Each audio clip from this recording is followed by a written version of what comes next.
Rosary की सच्चाई क्या है, इसका वजूद क्या मायने रखता है और क्या हमें इसे पढ़ना चाहिए? रोजरी की हकीकी कहानी जानने के लिए हमारे साथ दरवाज़ा चैनल पर बने रहने के लिए चैनल को पहले सब्सक्राइब कर दें और साथ में बेल के आइकन को भी प्रेस कर दें, ताकि आपके इस अमल से हमारी टीम की हौसला अफजाई हो और वो आपके लिए तहकीकात पर मबनी जवाबात पेश करती रहे। खुदावंद आपको बरकत दे। हम इस बात से वाकिफ हैं कि हर मजहबी लीडर अपने दीन के फरोग के लिए कुछ ऐसी इन्वेंशन करता है कि उस दीन की अहमियत का एहसास बढ़े और लोग अपने अकायद की रोशनी में अपने मानने वाले माबूद की पैरवी करें। लेकिन इसके साथ साथ कुछ ऐसी बिदतों का आगाज हो जाता है जिससे मुकद्दस किताब और उस रवायत का कोई ताल्लुक दूर दूर तक नजर नहीं आता। मिसाल के तौर पर रोजरी जैसे औजार का तो बिल्कुल नहीं, जिसके जरिए से आप रब कायनात को खुश करने या उसकी खुशनुदी हासिल करने के लिए पढ़ें। किसी भी चीज का दावा सच्चा साबित करने के लिए कलाम मुकद्दस में मौजूद सहीफों में उसका इंदराज मिले या पेश गोइयों का इतलाक उस पर होता हो, लेकिन अगर कुछ भी ऐसा ना मिले तो फिर वो बिद्दत ही मानी जाएगी। सवाल नंबर 1, रोजरी की सच्चाई क्या है? आए इस झूठ से पर्दा उठाते हैं। इस झूठ की इब्तिदा कहां से हुई? कहानी कुछ यूं है कि एक शख्स को 1214 में ख्वाब आता है, लेकिन उससे पहले रोमन कैथोलिक लीडर इस कहानी को इस तरह पेश करते हैं कि उस दौर में रोमन कैथोलिक लोगों की हालत बहुत बुरी थी। भूख और नंग की वजह से लोग गुमराही की तरफ जा रहे थे। एक शख्स सेंट डोमिनिक दिल बर्दाश्ता होकर जंगल की तरफ चल निकला और बहुत दिन तक ना कुछ खाया और ना पिया। रोमन कैथोलिक हिस्ट्री के मुताबिक उसने रोजा रखा और कई दिन रोजा रखने के बाद कोमा में चला गया। फिर डोमिनिक को ख्वाब में मुकद्दस मरियम मिली और उसने रोजरी दी और कहा कि इसके जरिए मुझसे ताकत मिलेगी, इसके जरिए मैं तुम लोगों की मदद कर पाऊंगी, इसके जरिए खुदा तक रसाई मिलेगी। फिर जब सेंट डोमिनिक को होश आया तो वो कुछ लोगों की मदद से घर पहुंच चुका था। फिर सेंट डोमिनिक देवमालाई डिजाइन में कुछ तब्दील करके रोजरी बना डाली और उसे लोगों तक पहुंचाया और उसे पढ़ने का ज्यादा से ज्यादा जोर दिया गया। इसके बाद देखते ही देखते ये रोजरी दूर दूर तक मशहूर हो गई और उनके हालात बदल गए। मजे की बात ये कि उसके बाद कभी भी सेंट डोमिनिक और उसके गांव के लोग भूखे और नंगे नहीं हुए, उनका बेहतरीन कारोबार चल निकला। अब हालात बदल चुके थे। बड़ी मशहूर कहावत है, बेवकूफ जब तक जिंदा है अक्लमंद भूखा नहीं मर सकता। सेंट डोमिनिक के ख्वाब ने उसके कारोबार में बहुत बरकत दी और उसके वसीला से बहुत से लोगों को रोजगार मिला। ये था मुख्तसर सा किस्सा रोजरी का और सेंट डोमिनिक का कैथोलिक चर्च की जुबानी। सवाल नंबर 2, रोजरी का वजूद क्या माने रखता है? आए इस पर मजीद रोशनी डालते हैं और गौर करते हैं। रोजरी का वजूद 1214 से पहले मौजूद और इसका जिक्र आपको देवमालाई किस्से कहानियों से बाकसरत मिल जाएगा। सेंट डोमिनिक के ख्वाब देखने से पहले बुत प्रस्त लोग इसका इस्तेमाल कर रहे थे।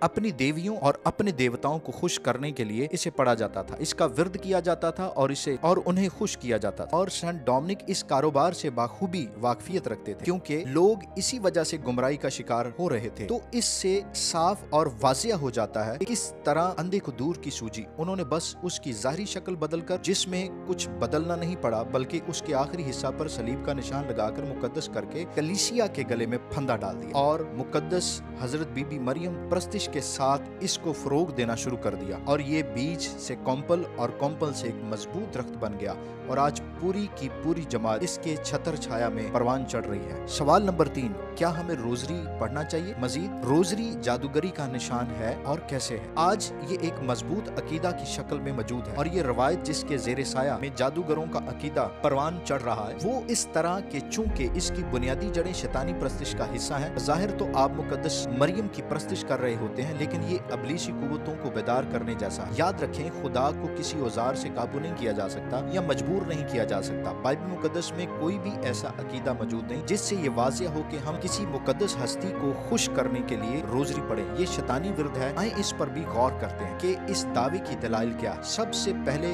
बयान की गई रोजरी को मुख्तसर इकसाम में देख लेते हैं। रोजरी की इकसाम: number 1, blood oath pagan rosary. Number 2, earth path pagan rosary. Number 3, rainy autumn pagan rosary.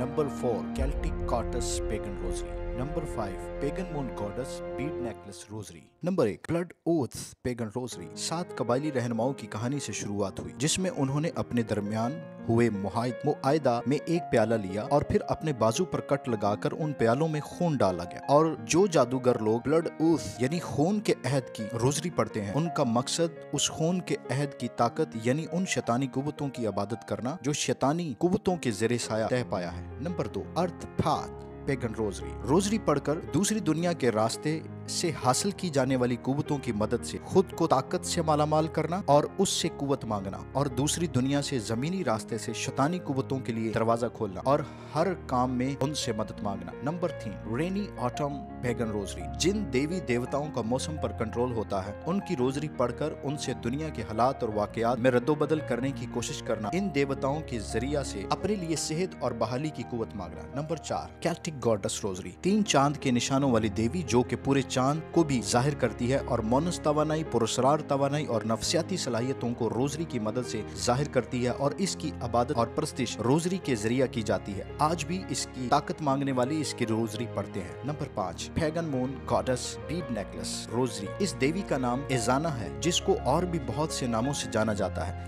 जिसकी इबादत और प्रस्तिश रोजरी के अंदर मौजूद है। इसके 2 बड़े लक़ब हैं। नंबर 1, खुदा की माँ। नंबर 2, कायनात की माँ। इसकी रोजरी पढ़कर इबादत की जाती है और चांद की रोशनी में खास मंत्रों का विर्द करके इसकी प्रस्तिश से मदद और ताकत ली जाती है। इन रोजरियों के इक़साम की तस्वीर भी आप देखकर एक बेहतर नतीजे पर पहुंच सकते हैं। लिहाजा इस गुनाह आलूदा अकीदा से, जिसमें शैतानी इबादत भी शामिल है और खास करके जादूगरी के साथ मेल रखती है, जिससे रूहानी तरक्की की बर्बादी और मसीह की खुशखबरी पर पर्दा है, जो कि बुत प्रस्ती की एक खास अलामत है। आप अपने घर या चर्च में रोजरी पढ़ रहे होते हैं। बज़ाहिर तो आप मुक़द्दसा मरियम का नाम लेकर पढ़ रहे होते हैं, लेकिन आप अबलीसी तलिस्माती कुव्वतों का हिस्सा बन रहे होते हैं। याद रहे, ये शैतानी कुर्बानगाह है और रोजरी अबलीस का मज़बा। आप चाहे जो मर्जी कर ले, आप शैतान के प्याले और खुदा के प्याले में एक साथ शामिल नहीं हो सकते। अजीज़ान कराम, जिस अकीदे की टांगे कहीं और हों और सर कहीं और, वो कभी मसीह अकीदा नहीं हो सकता। मेहरबानी से कलाम पाक की कुदरत से इस शैतानी अमल को रोक दें। अपने घर से ऐसी चीजों को निकाल दूर करें जिससे खुदा खुश नहीं होता। खुदावंद आपको ऐसा करने की ताकत दे और उसको समझने की ताकत अता फरमाए। आमीन, शोम आमीन।